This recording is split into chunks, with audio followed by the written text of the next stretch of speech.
Усім привіт! Вітаємо вас на каналі Карти на стіл. І сьогодні у нас буде досить нетипове відео. Ми поговоримо про те, як почати малювати мініатюри. Справа в тому, що багато з нас, хто складає коробки з коробками на полицях, і в багатьох цих коробках є мініатюри. Рано чи пізно ви замислюєтесь про те, вони ж можуть виглядати краще, правда? Так сталося і з нами, і досить довго часу нам було потрібно для того, щоб почати наважитися, власне, малювати ці мініатюри. Дуже багато питань у нас виникло. І ми вирішили, що, мабуть, ми не самі такі. Серед наших глядачів є чимало людей, які теж хочуть спробувати, але вагаються, не знають, з чого почати, не знають, що для цього потрібно. І сьогодні ми сподіваємося їм допомогти, бо в нас в гостях є професіонал. Так, це професіонал, який займається малюванням мініатюр і проводить майстер-класи в Україні. Дозвольте представити вам Едварда. Привіт всім! Ми будемо говорити англійською для того, щоб це було комфортніше, але ви можете піти в налаштуванні вашого меню і вімкнути українські субтитри, якщо вам комфортніше буде в такому вигляді споживати інформацію. Okay, it's very nice. Thank you for agreeing to join us. My pleasure. Can you first introduce yourself and tell us a little bit what I'm doing here in Ukraine now, like painting miniatures? It's a strange time to be a tourist, yes, yeah? Yes. Actually, I've been here for about 13 years in Ukraine, majority of those years being in Lviv, where I live with my family. I'm originally from the United States, from the city of Seattle, and I moved out here right before Maidan. It's a long story, but the short version is actually to study foreign languages with the intent of being here for only a few months, and that was 13 years ago. So obviously something happened, marriage, that prevented me from leaving, and I've been here ever since. Great. And how you start painting? It was your hobby from United States, or you start here and just... Yes. When I was 10 years old, so this is about a million years ago, I was a younger brother of an artist in my family who painted traditional historical miniatures, metal ones. And he introduced me to the hobby. And I think I picked up something like a Warhammer type game when I was 10 or 11 for my birthday or Christmas, and he introduced me to the painting techniques. And from there, I was painting probably from 10 years old all the way into my college years, 22, 23. I took a break because I just didn't have a place to have my miniatures in my workshop. And I got back into the hobby about 7 years ago. And I've been painting ever since. Mostly for myself. I do play games. I have Dungeons and Dragons and sessions and Warhammer and things like that, but I really am into the painting side of the hobby, and that's always been kind of the focal point for me. Okay, nice. And you have your workshop here in Lviv, yes? And you provide some sessions for everyone who wants to try, yes? Yes.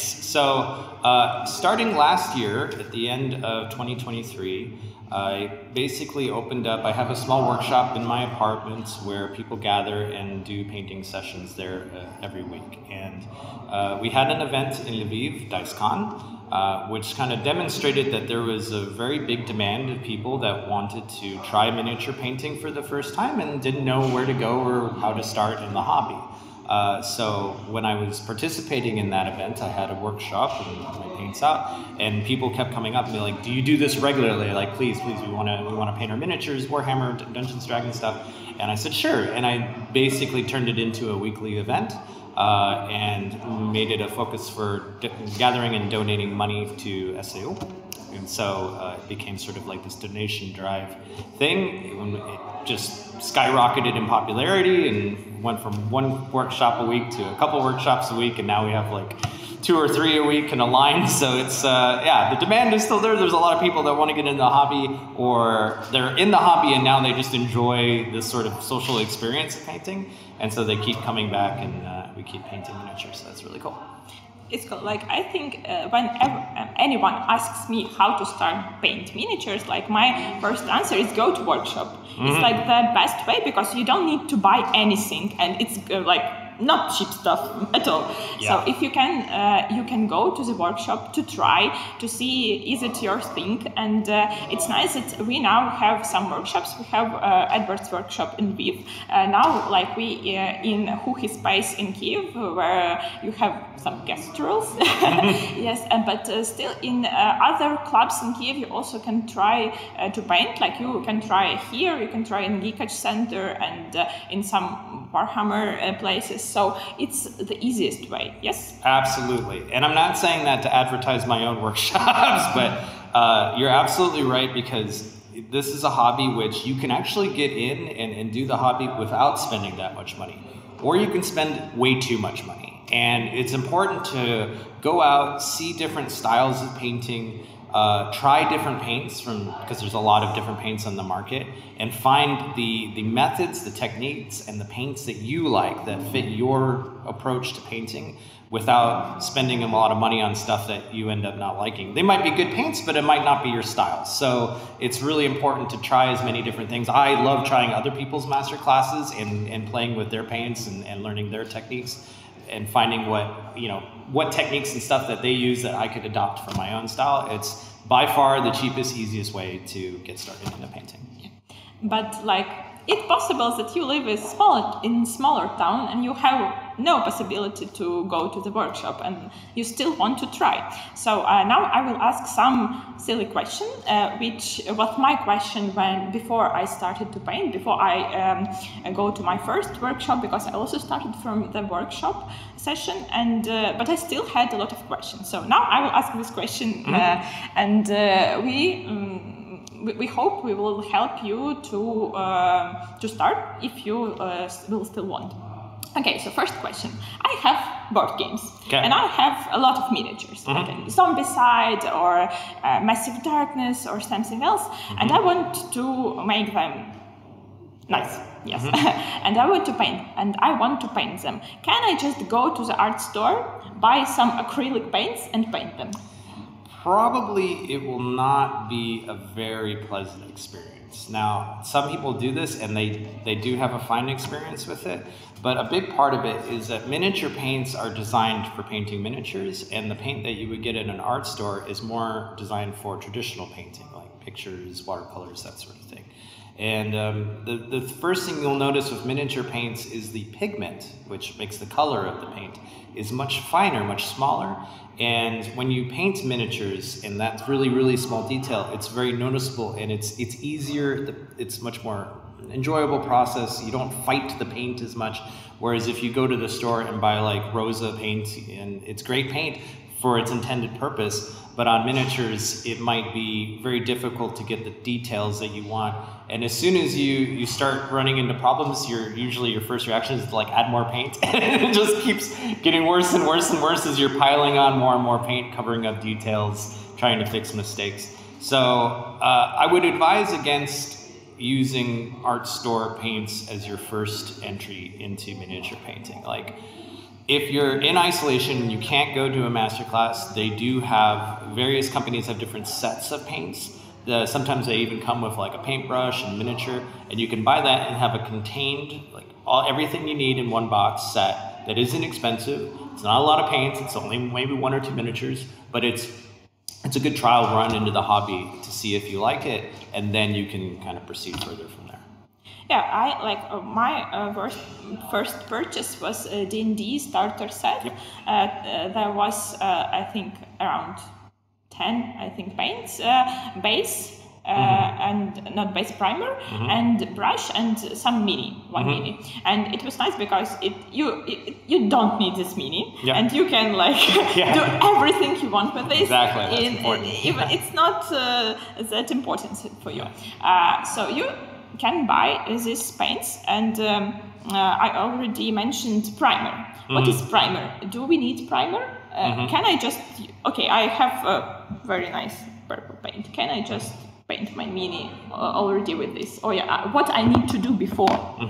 So primer, Grund, is basically used to put a nice layer of paint to allow further paint on the miniature to stick and sit nicely on the miniature.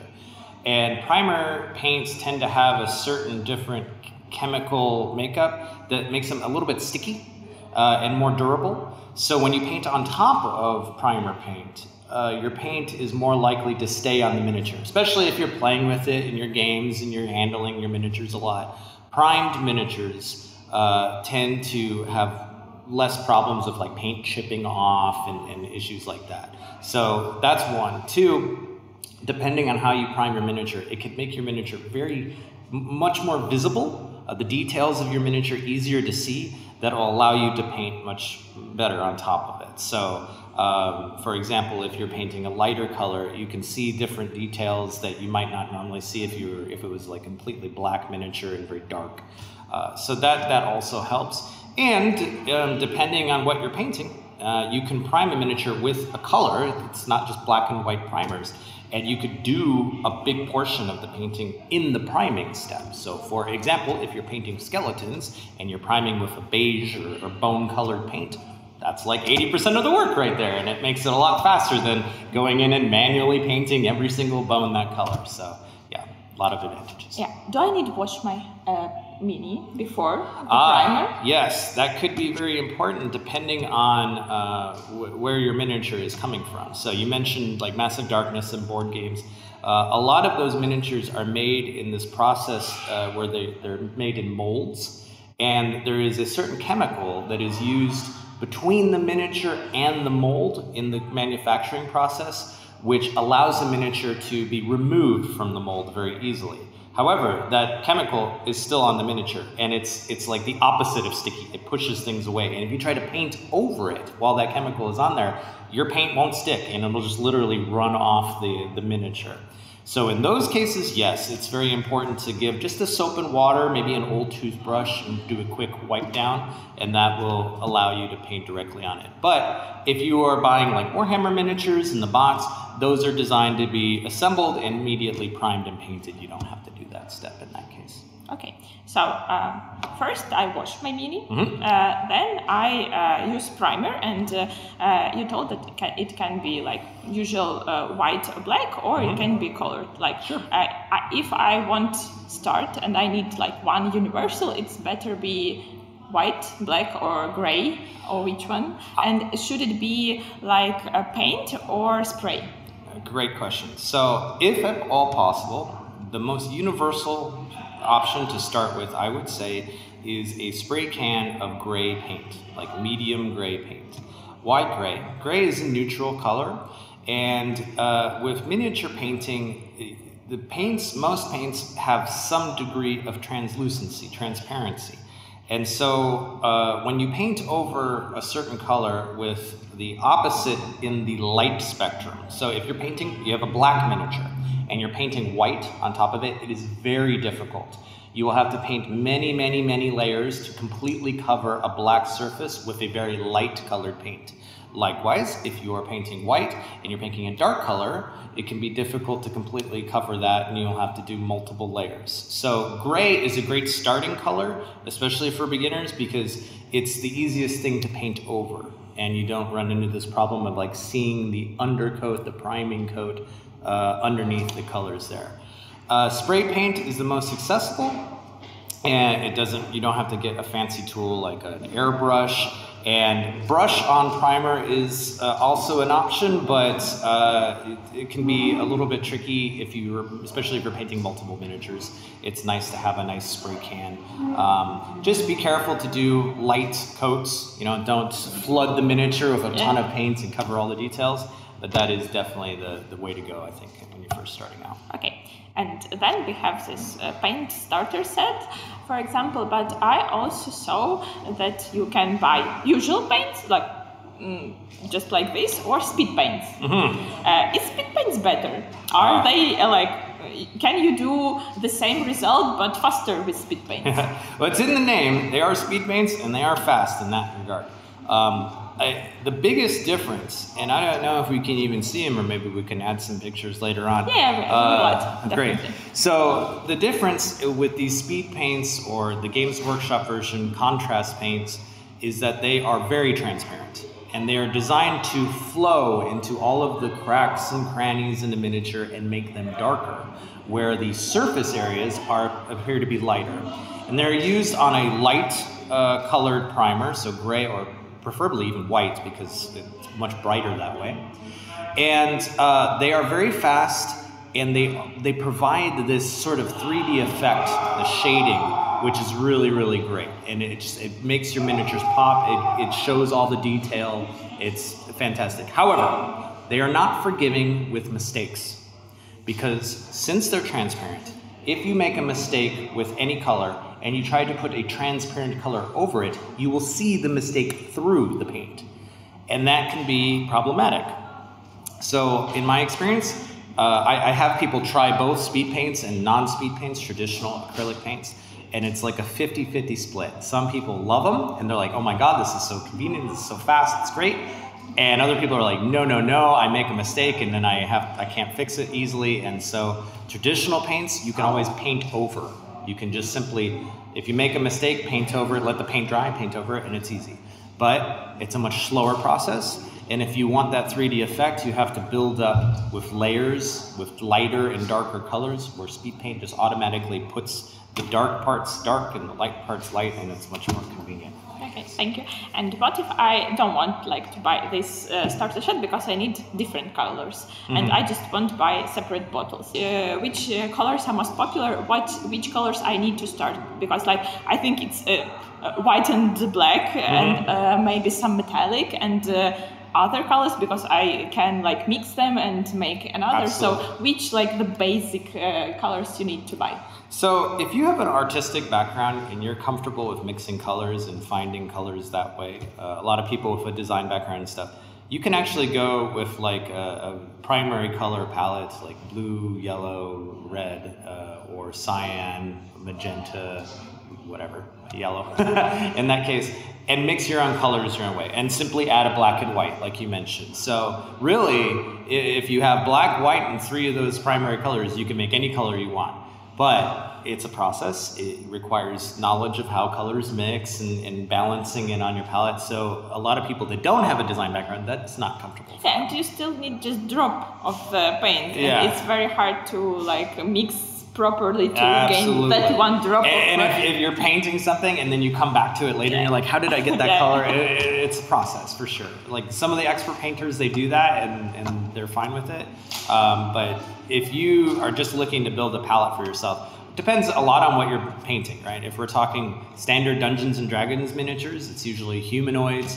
You need to have some brown for leather and equipment. You need to have some flesh tone to paint the skin, and then maybe a couple primary colors to paint different clothes to give some distinction to the miniature. And that's probably it. Start small. You don't have to buy some giant super set that has every single color. Again, master classes are good because you could try colors and find the colors that you like and build a palette organically over time instead of buying a super thing and not even managing to try every single color in that box because there's way too many, and you'll end up finding your favorite colors that you use over and over again. That's pretty normal. So. And I think maybe some gold and silver for a nice metallic for chains and so on. Yeah. Which brands you would recommend to use? So we have here war paints. Yes, we have a lot of army painter paints here, both the speed paint range, the transparent paints, and also the new war paint fanatic range, which is their non-transparent line, a new one. There's a lot of paint brands on the market, and you'll hear a lot of people say that it's basically all the same. It's not the paint, it's the painter that makes the difference. But I do think people have preferences, and if you play with certain paints, you will find ones that you just like more because of the way they act on the brush and the miniature. Again, you might like speed paint process, like contrast paint process where you just throw on paint and it does everything for you. Or you might like the control of painting every single detail individually, in which case speed paints, contrast paints are not really your thing. Personally, I would recommend finding a paint brand that's accessible where you're at. This is an important thing. There are some paint brands that are simply not sold in Ukraine, and they're more expensive because you have to ship them in and import them. So finding a name brand paint that you can get. The ones common in Ukraine are Army Painter, Citadel from Games Workshop, Vallejo, and probably Scale 75, and recently AK Interactive are probably the main ones. They're all good paints, but they have their different little nuances. You got to try them to see if you like them. Okay, thank you. And what are the general rules of painting? General rules of painting. Don't eat the paint. No. Yeah. That's okay, you can eat a little bit. I don't eat paint, but when you have tea Yes. and water, Yes. I think it's very easy to.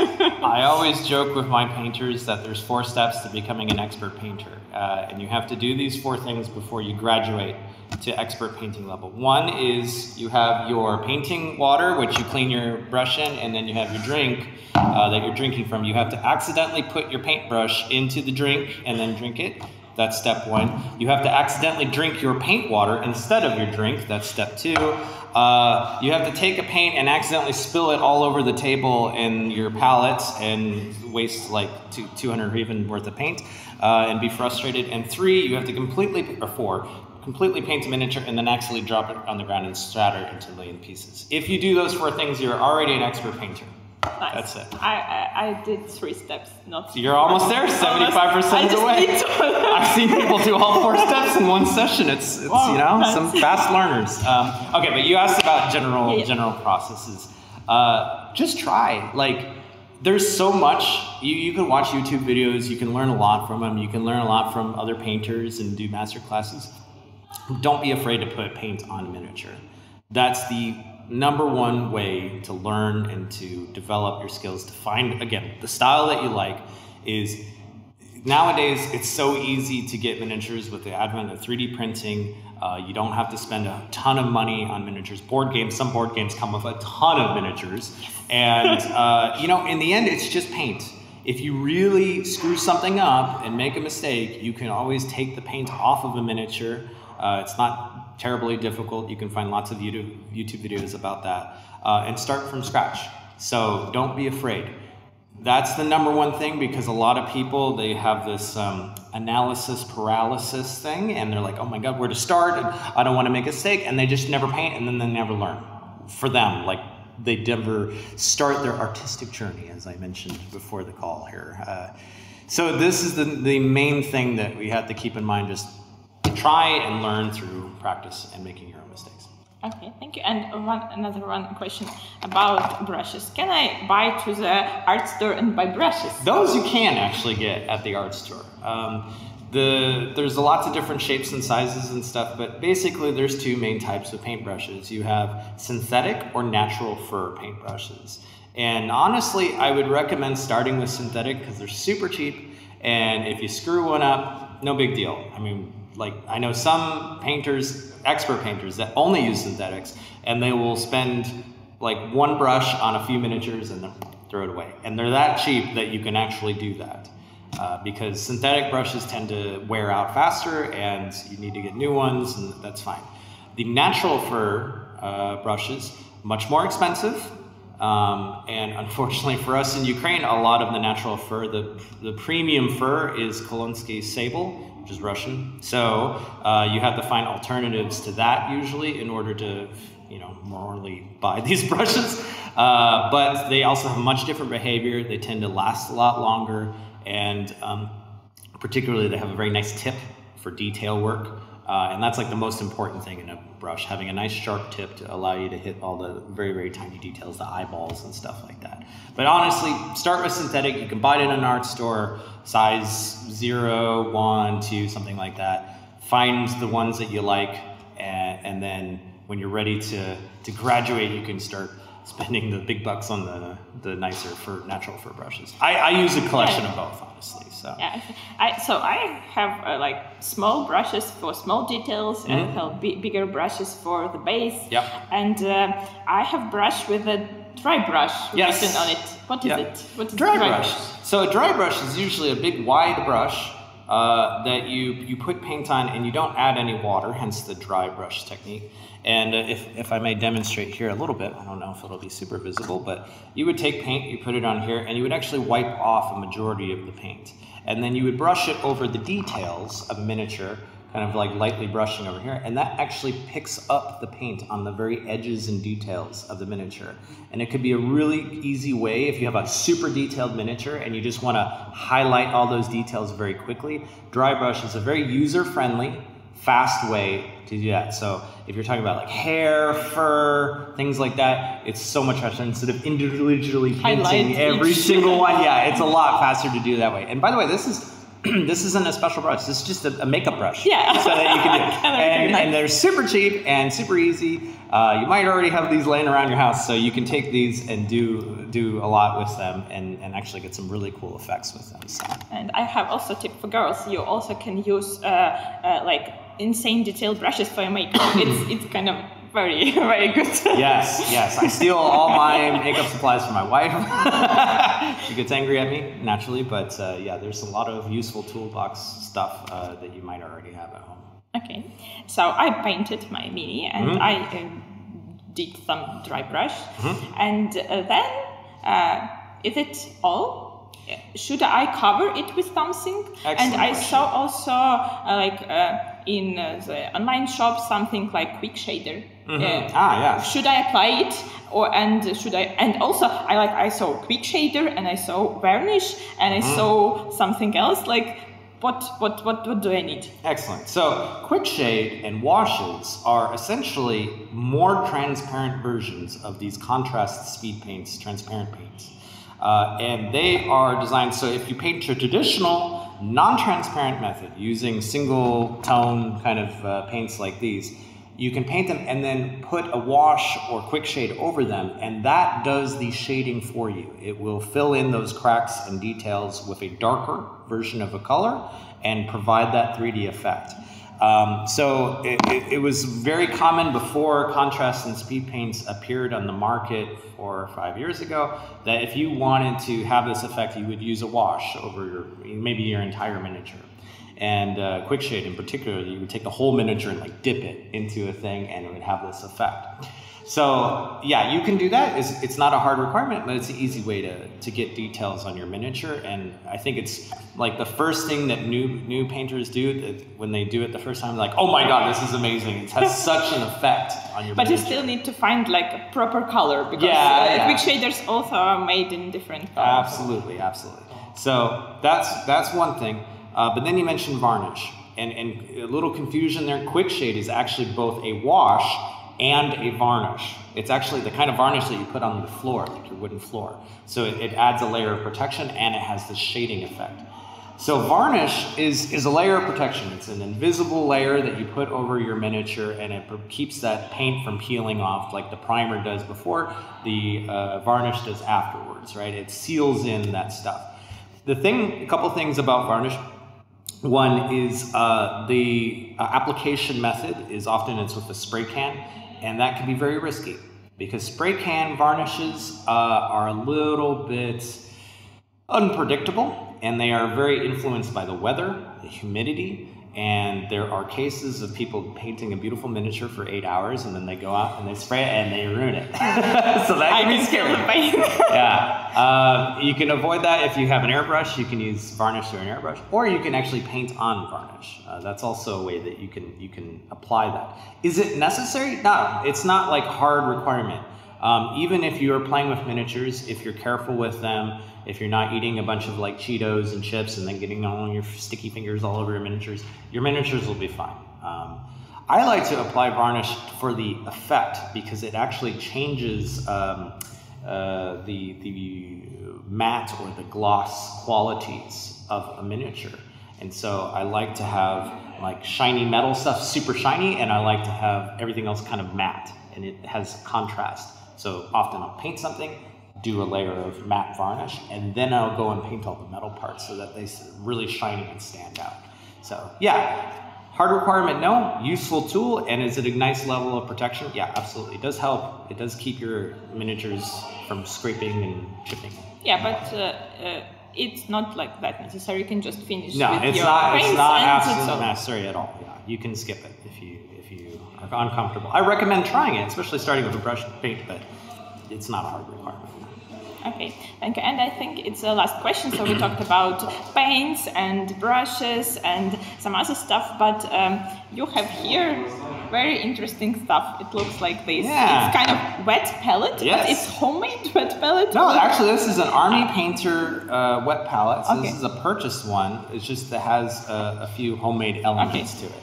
So generally speaking, I think a lot of people are familiar with a palette, just general palette, like a piece of plastic and you have a wood and you have your paints on there. You take your paints, you put it on the palette, and it allows easy access and quickly able to mix paints and apply them to your miniature.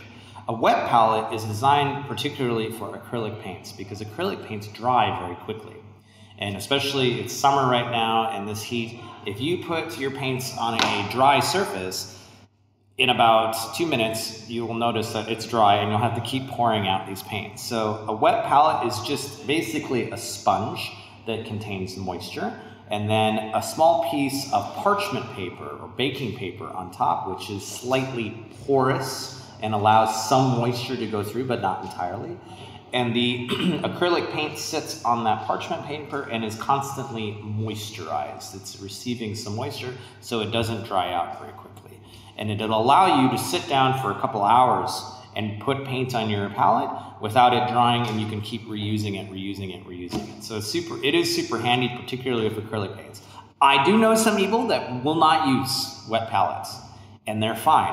Some classic painters, actually, expert painters, but you have to be quick. If you put something on your palette and you're painting, if you watch all the Games Workshop Citadel painting videos, they don't use wet palettes, but they put paint on, they use it, and in 15-20 minutes they are done with that paint because it's already dry and they're moving on to the next paint. So it's convenient, not hard necessary, but I would recommend it for even in the beginning to try it And out. if I not ready to buy a Painter wet palette now, can I use just, I don't know, wet paper towel Absolutely. and this Absolutely. baking paper on top of that? Absolutely. Get a plate or something, put some wet napkins, just like take regular napkins, get them wet, put them on top of there, and some of that parchment paper. You don't have to get special parchment paper. You can go to the store and get stuff for baking and put it on there and try that out. And it'll be an improvement over a dry palette for sure. Okay, great. It sounds nice. And I think it will be last questions. I really like you have kind of this stuff for storing your like the best minis.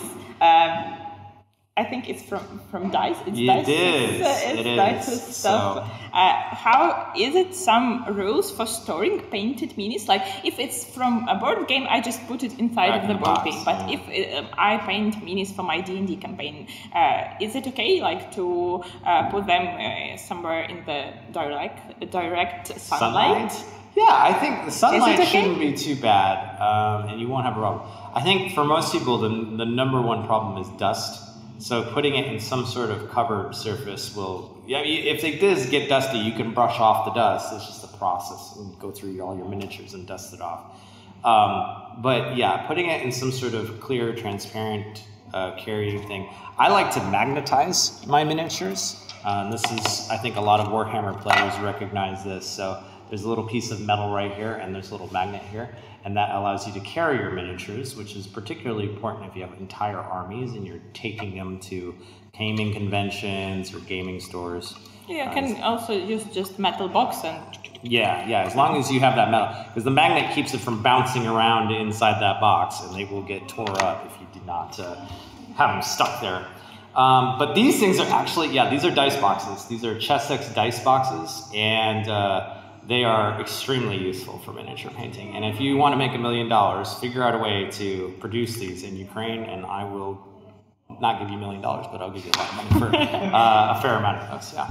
Okay, I thought that it will be everything, but I also remembered that I have one more question, and it's about the plastic, because we can use minis from the board games, 3D printing, Warhammers when you need to build them, and if something broke, sword, or if something was curvy, can I just use some glue, or I can, if it's something, a little bit not on the place, I can just put it in hot water and then try to, stick them together like that with hot water?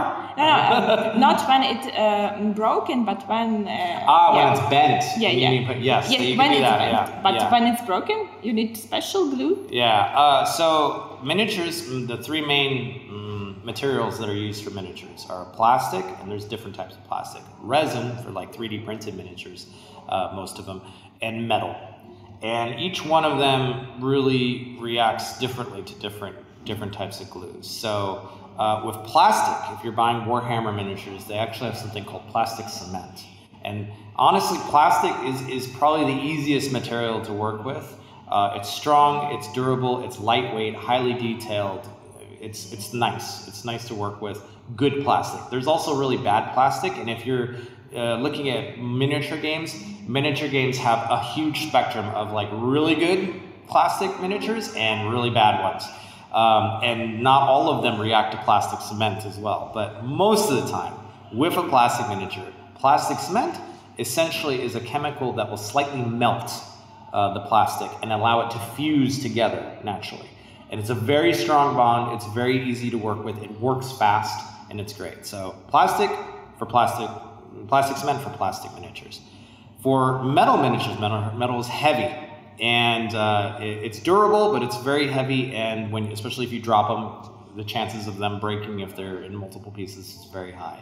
In those cases, if you can manage to do what's called pinning, which is basically taking small pieces of metal wire, drilling a hole with like a hand drill, they sell them in hobby stores and stuff, and putting a little piece of metal wire between the pieces will provide the support necessary to glue them with standard glue that you would get from like a 75 type store, and just, you can buy this. And one cool thing that you can do, and this is also for resin miniatures, you don't have to pin resin miniatures as much, but same glue applies. Cheapest glue you can get, and something like an activator. This is a secret weapon that even I didn't really use until only relatively recently. This you put on one surface and glue on the other and put them together, and in about 2 seconds, it will solidify entirely. Because normally, if you're using this type of glue and you're putting two things, you have to wait 30 seconds, 60 seconds, 2 minutes, and then as soon as you think it's done, you let go and it just falls apart, right? So this stuff will make it a lot easier. I highly recommend it, and it's good for both resin and metal miniatures. Combination of those two things. Great. Thank you so much. I think it will be very useful for everyone who looking. I hope so. Дякую Едварду, і хочу закликати вас підписатися на його телеграм-канал. Я залишу посилання. Я залишу посилання в описі під відео. Підписуйтеся, відвідуйте воркшопи у Львові, приходьте на Дайскон, записуйтеся і це Дайскон буде 1 вересня. 31 серпня і 1 вересня. Так, тому сподіваємось, побачимось з вами на Дайсконі, і з Едвардом теж побачимось. Дякуємо вам за увагу. І гарного вам малювання мініатюр. До побачення. Тож, якщо вам цікаво і ви хочете спробувати малювати мініатюрки, то якраз абсолютно випадково на найближчих вихідних, починаючи із 30 серпня до 1 вересня в Львові відбуватиметься Дайскон. І там ви можете прийти, зустріти Еда і помалювати, спробувати себе в малюванні мініатюр.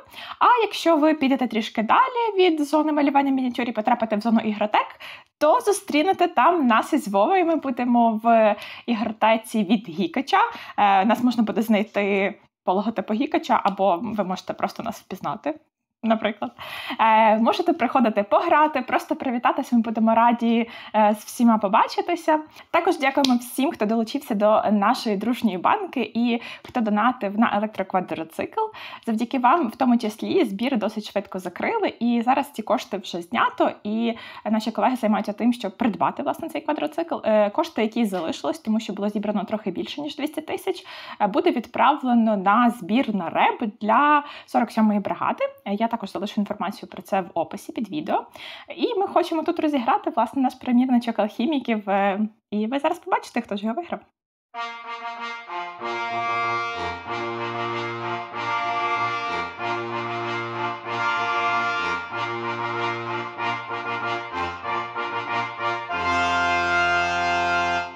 А ще в нас є монобаза, і ви можете підтримати нас там і долучитись до нашого класного чатику. А я дякую всім, хто нас підтримує там. Це ось ці люди. На цьому у нас все. Карти на стіл. Гарної всім гри. Підтримуйте ЗСУ та якісне українське. До зустрічі на Тайсконі!